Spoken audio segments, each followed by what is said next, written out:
Hello everyone, কেমন আছেন সবাই? Welcome to wonder of creativity. আজকে মাছের মাথা দিয়ে মুড়িঘণ্টর একটি রেসিপি করে দেখাচ্ছি। 50 গ্রাম গোবিন্দভোগ চাল নিয়েছি। চালটা ধুয়ে আধ ঘন্টা ভিজিয়ে রেখেছিলাম। এদিকে কাতলা মাছের মাথা নিয়েছি। মাথাটা কেটে অর্ধেক করা ছিল।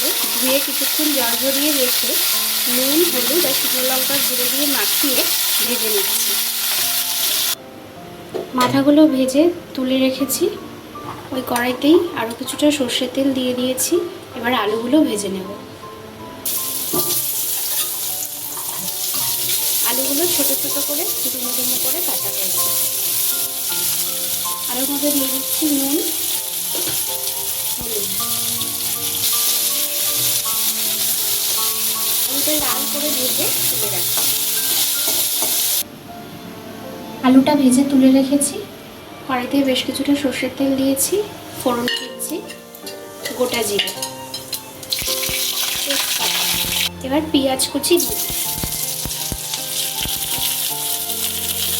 দুটো বড় সাইজের পেঁয়াজ নিয়েছি।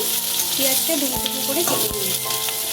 পেঁয়াজটা লাল করে ভাজা হয়ে গেলে একটা মশলার পেস্ট দিয়ে দিচ্ছি। আদা, রসুন, কাঁচা লঙ্কা আর গোটা ধনে একসাথে বাটা মশলাটা পেঁয়াজের সাথে ভেজে নেওয়ার পর জিরে মশলার একটা পেস্ট দিয়ে দিচ্ছি। 1 চামচ জিরের গুঁড়ো, 1 চামচ শুকনো লঙ্কার গুঁড়ো আর সামান্য কাশ্মীরি রেড চিলি পাউডার একসাথে জলে গুলো দিয়ে দিলাম। এবার দিয়ে দিচ্ছি নুন, হলুদ, টেস্টের জন্য সামান্য চিনি। বড় সাইজের একটা টমেটো হাফ নিয়ে নিয়েছি, এটা গ্রেট করে দিয়ে দিচ্ছি।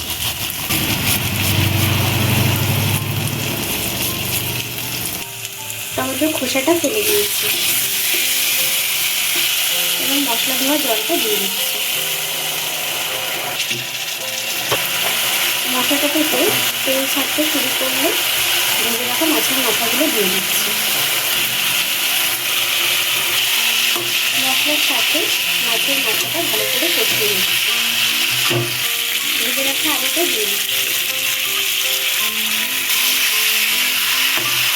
আলুর সাথে পুরোটা আরও একবার ভালো করে মিশিয়ে দিচ্ছি। এরপর ভেজানো গোবিন্দভোগ চালটা জল ছিটে ছিটে দিয়ে দিচ্ছি।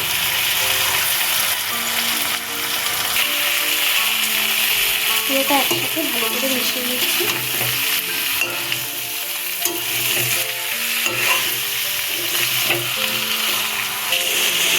এবার পরিমাণ মতন জল দিয়ে দিচ্ছি।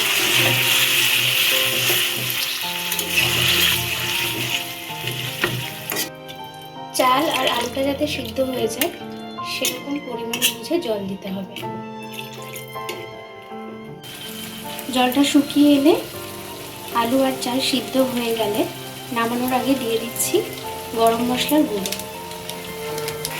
গরম মশলা দিয়ে পুরোটা একবার নাড়িয়ে চাড়িয়ে নিলেই রেডি মাছের মাথা দিয়ে মুড়িঘণ্ট।